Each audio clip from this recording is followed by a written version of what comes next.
Test 5. You will hear a number of different recordings and you will have to answer questions on what you hear. There will be time for you to read the instructions and questions, and you will have a chance to check your work. All the recordings will be played once only.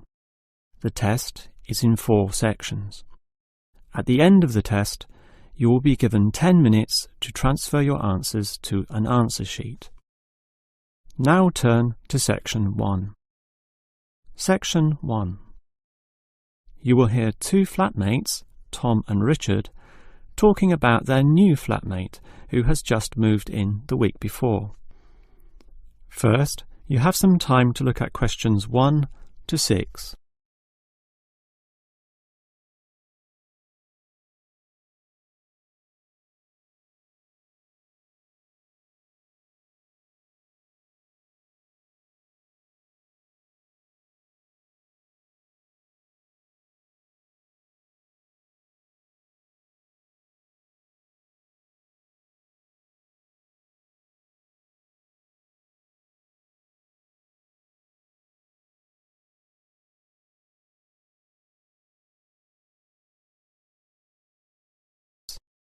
Now we shall begin. You should answer the questions as you listen, because you will not hear the recording a second time. Now listen carefully and answer questions 1 to 6. Hi, Richard. I'm glad I caught you here. Can I just talk to you about something? Our new flatmate, Anders, is not quite what I had hoped. I was wondering if you shared my concerns about some of his behaviour.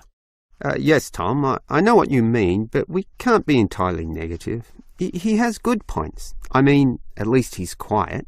He doesn't play loud music all night or bother others or turn his TV up, disturbing everyone. Sure, he's quiet, but remember our last flatmate? He'd say hi to you and smile and treat everyone politely. In comparison, this new guy is very impolite. He just grunts in reply and sometimes ignores me altogether. I guess that's just his way, just his character. I don't think he realises he's being impolite, and it shouldn't matter to us too much. We can just ignore him too and quietly live our own lives. But his friends are hard to ignore when they visit. I know what you mean, but how often does that happen? I rarely see them, maybe once or twice a month. If they came more often, it might be a problem, but as it is, such rare visits don't matter so much. Wouldn't you say so? Well, I'm not sure, since it's very obvious when they're here because of all the cigarette smoke in the house. It stinks up the place, and you know we don't allow smoking on the premises. Well, I've never seen them doing this. Maybe they do it outside. Perhaps we can talk to Anders about it. Always remember, though, in one respect, he's a good tenant. And it's the most important aspect. The previous flatmate would always pay the rent late. I know what you're going to say. This guy pays promptly. But there's more to being a good tenant than prompt payment. I mean, you need to turn off the TV, clean up your dishes, dress respectably, be polite, and so on. I guess what I'm saying is that basically you need to cooperate with the others, and this new guy fails significantly in this respect.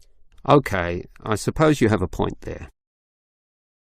Before you hear the rest of the conversation, you have some time to look at questions 7 to 10.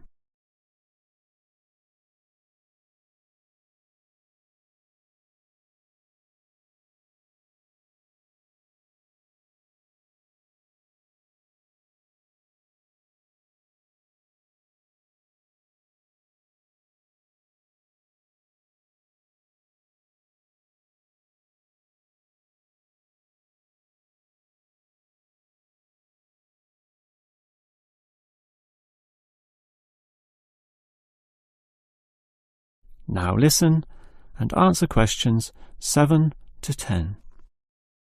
I tell you what, Tom, why don't we talk to our new flatmate, Anders, about these issues?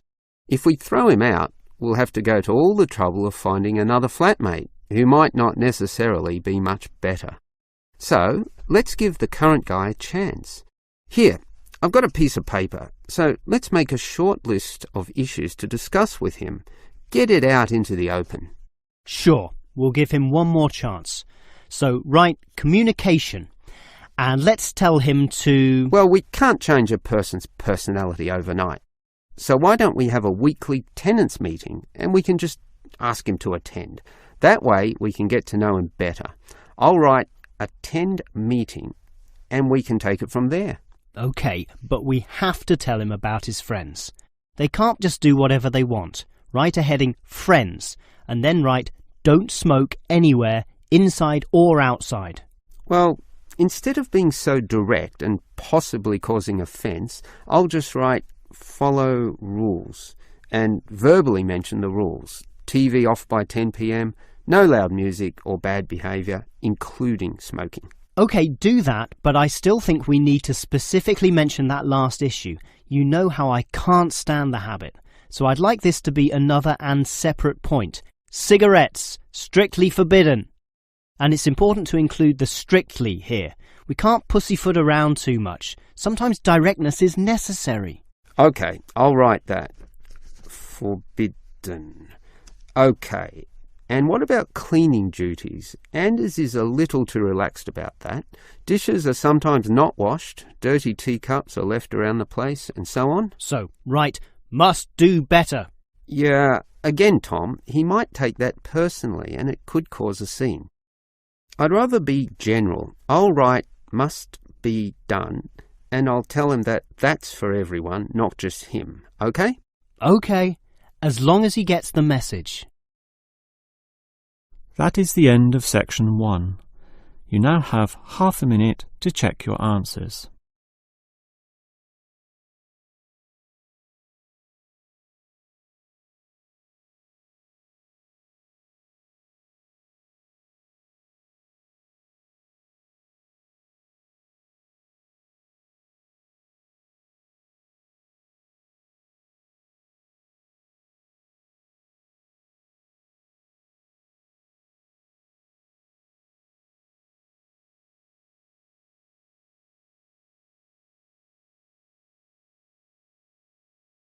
Now turn to section 2. Section 2. You will hear a first aid officer talking to a group of factory workers about emergency first aid. First, you have some time to look at questions 11 to 17.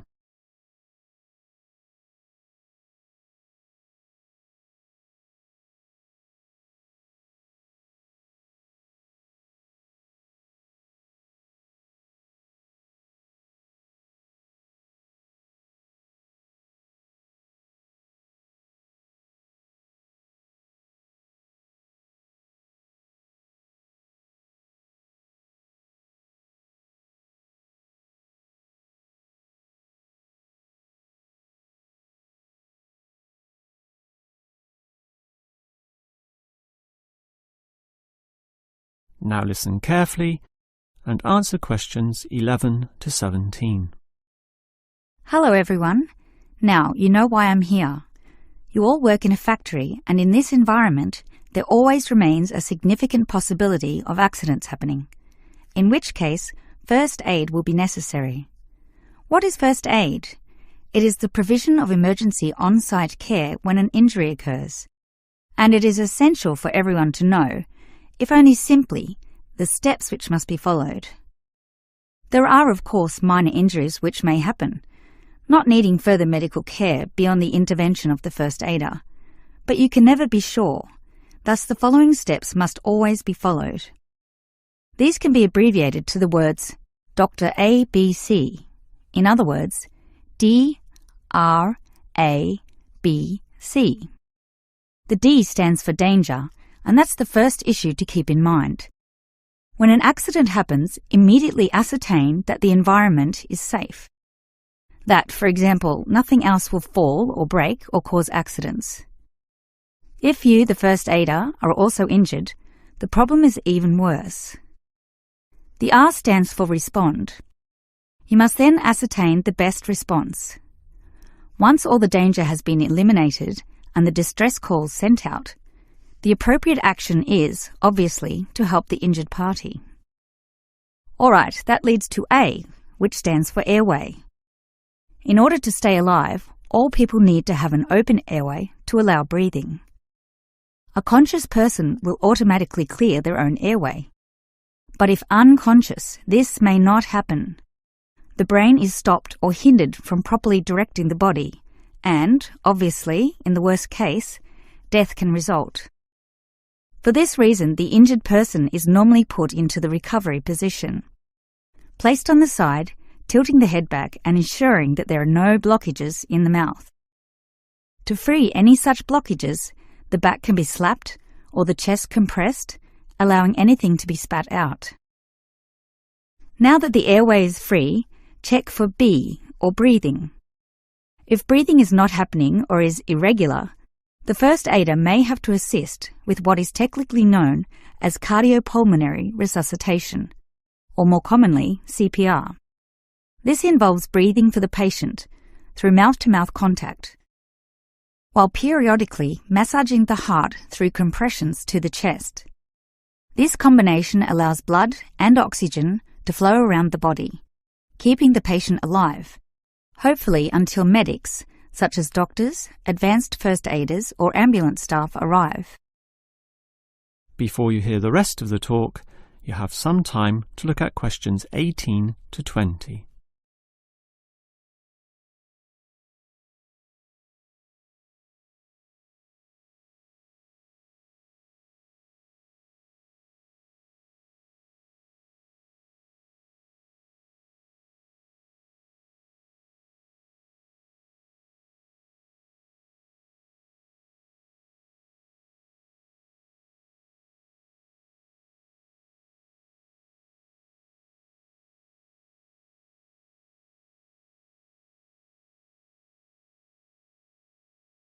Now listen and answer questions 18 to 20. Now, it's certainly good to have knowledge of emergency first aid, but, obviously, the best situation is simply not to have accidents occur in the first place. For that, you need to be aware of safety issues, but just saying "be aware" does not usually achieve much. It is more important to have an appointed person whose job is to ensure awareness and work safety. Safety inspections would obviously be part of their job, whereby they can make sure, for example, that the first aid boxes are fully equipped. Another idea is to put posters on the walls, but, interestingly, research has proven that these tend to be ignored, becoming just part of the wallpaper, seen but not put into practice. It is much better if everyone is just instilled to not be reckless, that is, to not rush into situations without thinking about the possibility of accidents.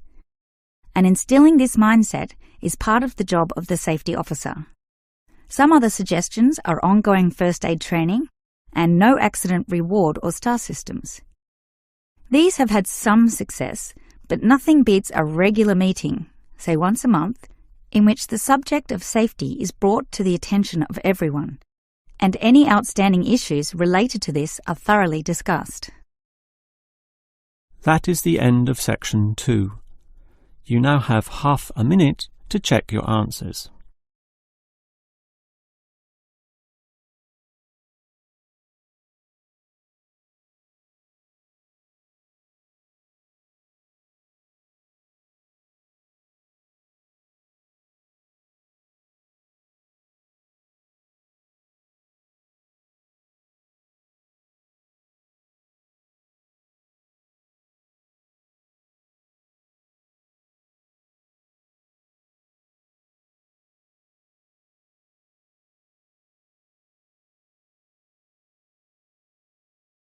Now turn to section 3. Section 3. You will hear two students, Frank and Nicole, discussing their research on university waste. First, you have some time to look at questions 21 to 25.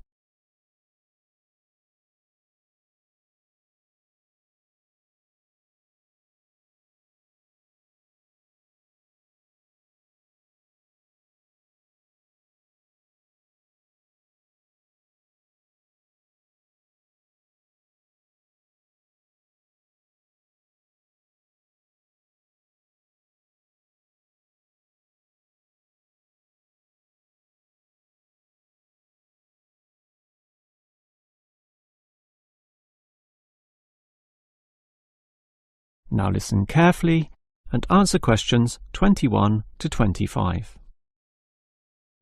Hi, Nicole. As you know, we've got to decide on the best ways this university can reduce its waste.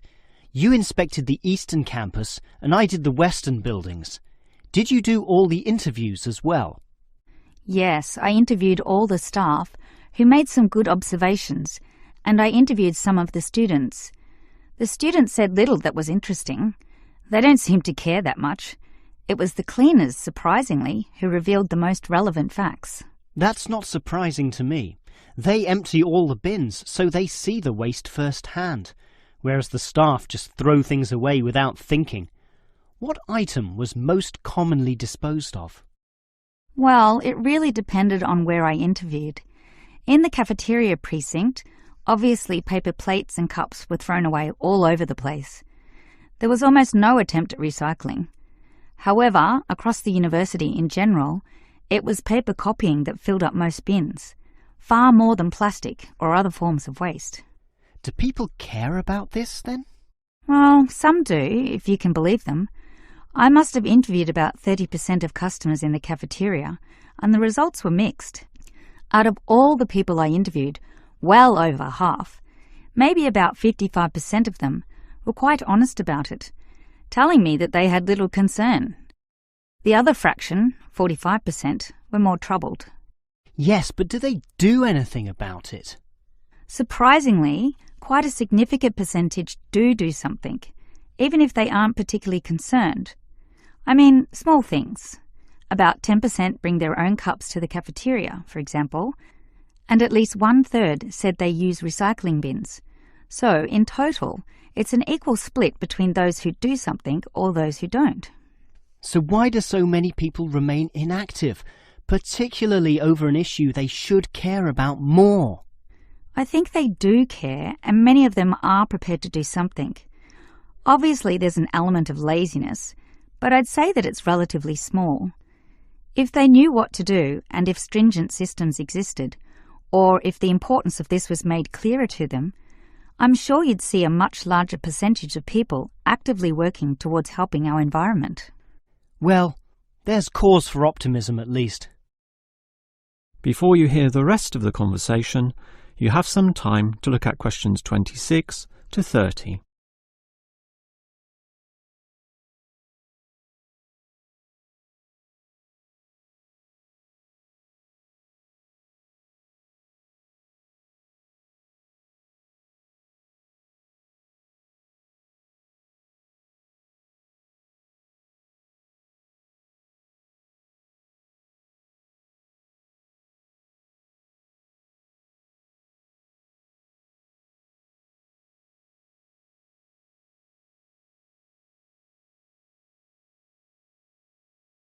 Now listen and answer questions 26 to 30. Clearly then, there's a significant waste of paper here at this university, so I've worked out one practical suggestion which could help reduce it, specifically the waste from the excess photocopying. Let me hear it then.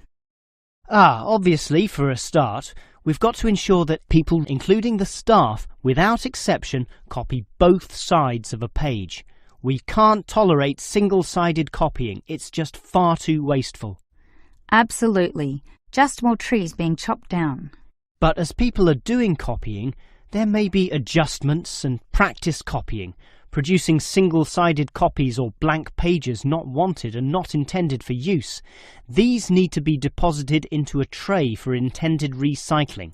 You know, for recopying onto the blank side of the page. But people don't usually do that. I'm afraid it's just human nature. No matter how unimportant the copying is, they prefer to use fresh paper. Yeah, I agree with you, which is why you need to display these papers right in front of everyone with a clear sign, "Please reuse," to make it easy for them to do so. They still won't do it. I know. That's why you take some of these papers and regularly stack them inside the copier in a special tray once a day, say in the morning. Well, that's getting better, making it easier for them to use the paper. But still, I'm afraid many won't. That's why you allow everyone to select this tray when copying. You distribute numbers or codes to every person, giving them special access to this recycling tray. Every time they use papers from this, it's tallied up to their account. I know I'm sounding a bit negative, or even cynical here, but why should they bother using that tray? Because the person who does the most copying from this recycling tray gets, say, a cinema pass or lottery ticket or some other sort of reward. Ah, right. Now that's a system which might just work. Let's trial it in the office and see what happens. That is the end of section 3. You now have half a minute to check your answers.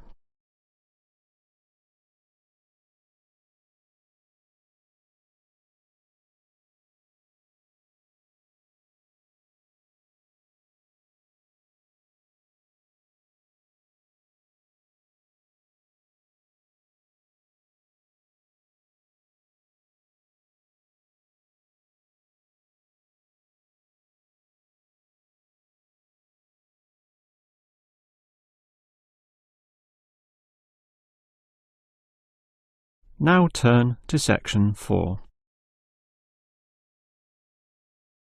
Section 4. You will hear a lecturer discussing techniques for removing carbon dioxide from the atmosphere. First, you have some time to look at questions 31 to 33.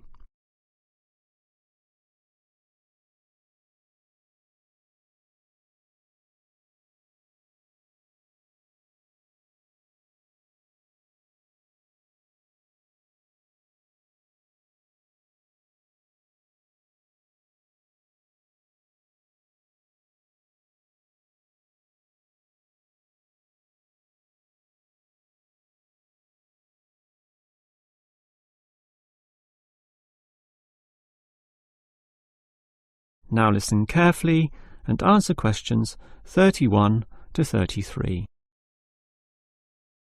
We all know about the role of carbon dioxide in causing global warming. Obviously, society needs to reduce the release of carbon dioxide, otherwise known as CO2. This gas comes from the burning of fossil fuels, such as coal and oil, and it is virtually impossible for society to prevent or even limit such activity. Our need for energy and power is just too great. Instead, a more practical idea is to collect the carbon dioxide from the burning process, for example, directly from the chimneys of power stations, and somehow prevent this gas from being released into the environment. To do that, you need to store it somehow, and that has to be essentially forever. It is perhaps for this reason that many believe that, rather than storing the carbon dioxide as a gas, it is better to react it with metal oxides, such as magnesium or calcium, which results in the formation of a hard carbonate material. The gas is, in effect, turned into a stable and unreactive solid, which can simply be dumped anywhere. This process actually occurs naturally, although very, very slowly, and is one cause of the surface limestone in the world. But this slow reaction speed is the problem. Even when enhancing this process through high temperature and pressure, or pre-treatment of the mineral, it is still far too slow to be economical. One other technique which has been suggested is to pump the gas to the bottom of the ocean, where it would react with compounds in the seawater, forming carbonic acid. However, this alternative has now been ruled out. The CO2 may be removed from the atmosphere, but the high oceanic acidity which would result raises its own set of problems, mostly with all the delicate life and the intricate food chains in the seawater, some on which we ourselves depend, and that's something which no one wants to experiment with. Perhaps because of the lack of alternatives, the most commonly discussed solution to the problem of disposing of carbon dioxide is to pump the gas underground, a technique known as geosequestration. In this system, the CO2, for example, could be pumped into underground pockets within depleted oil wells or disused coal tunnels. This carries, however, 3 serious disadvantages. namely the risk of leaks, the considerable costs involved, and finally the unproven effectiveness. Let us look at those three disadvantages in detail. Firstly, there is the risk of leaks. Although the gas would be deep and sealed over by masses of rock and earth, the huge pressures in these spaces would turn the gas into a liquid state, capable of moving through rock fissures or faults. This could allow the gas to eventually be released to the surface. Since CO2 is heavier than air, and thus pushes oxygen aside, such leaks could result in the suffocation of thousands or tens of thousands of people, certainly not a consequence to be taken lightly. Natural CO2 leakage from volcanic buildup has already witnessed such deadly events. The other problem of geosequestration is the cost. The time and effort spent on materials and construction, primarily the pipework through which the gas would travel, does not come cheaply. So, if this system were to be implemented in, say, coal-fired power plants, the extra cost would have to be paid by the electricity user, whose bills would almost double as a consequence. Few people are prepared to pay this much simply to make a small dent on the effects of global warming. And this leads to the final problem. The most basic question is whether geosequestration actually reduces global warming. The problem here is that the energy needed to create and drive the sequestration process would require approximately a quarter of a coal-fired electricity plant's output. In other words, the plant would have to burn 1/4 more of its coal just to account for the sequestration of the carbon dioxide. And with coal producing other noxious pollutants, such as sulfur, ash, and heavy metals, the environment is hardly benefited at all. Nevertheless, there are many active experimental efforts underway, primarily in oil production sites. These are small, but intensively monitored and analysed. All we can say now is that the jury is still out on whether underground carbon storage will one day be feasible.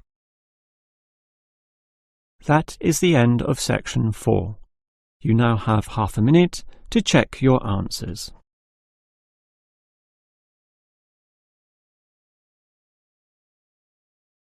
That is the end of the listening test.